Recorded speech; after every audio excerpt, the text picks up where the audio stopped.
Getting asked a lot about like meal prep ideas, things that you can have store really well. So one thing that I like to use, and this is really simple and basic, is a meatloaf, and I'll include all the nutritional information for exactly what I made.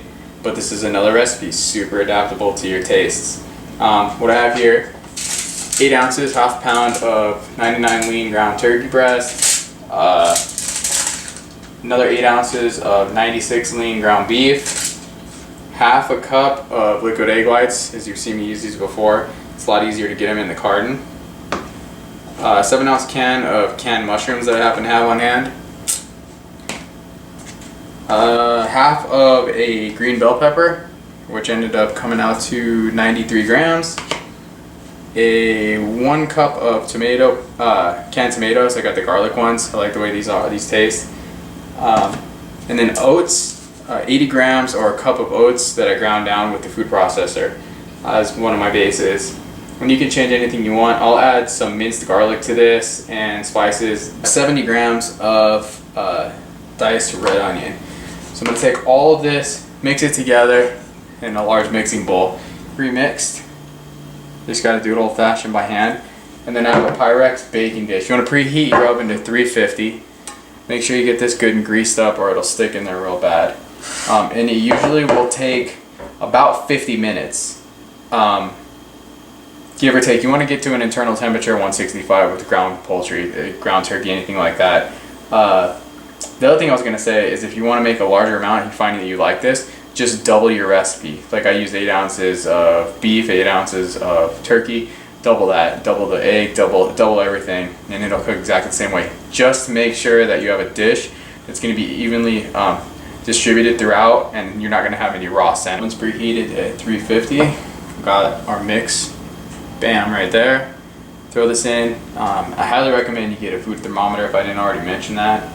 Just makes cooking a lot easier. It takes out the guesswork. The digital ones you can get for under 10 bucks. Other thing, you can also top this with cheese if you prefer, depending on what you're trying to do as far as your energy intake.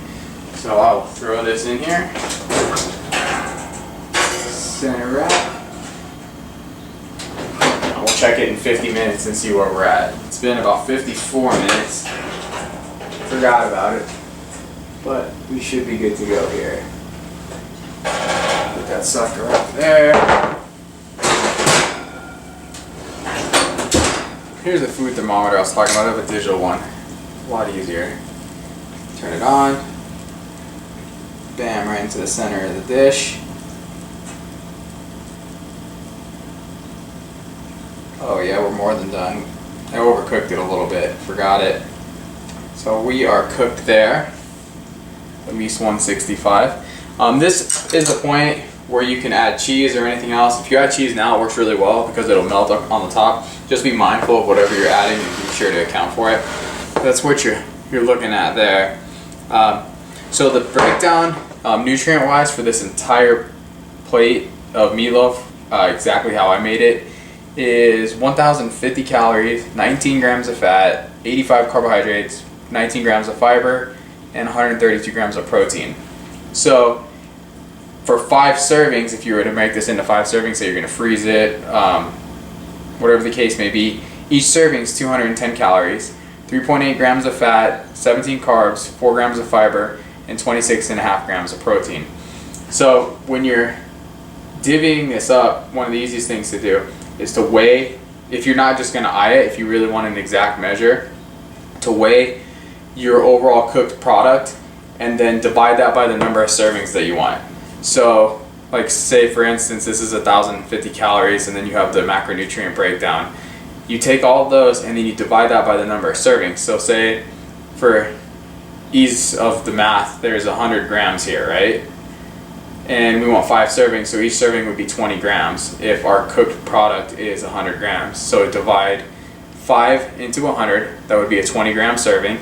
So each serving you're going to weigh out would be 20 grams, and that would yield a pretty accurate macro breakdown of the whole recipe. Anything that y'all wanted to see, just let me know. You guys can comment or shoot me an email, anything like that. I forget to mention what sides that you could have.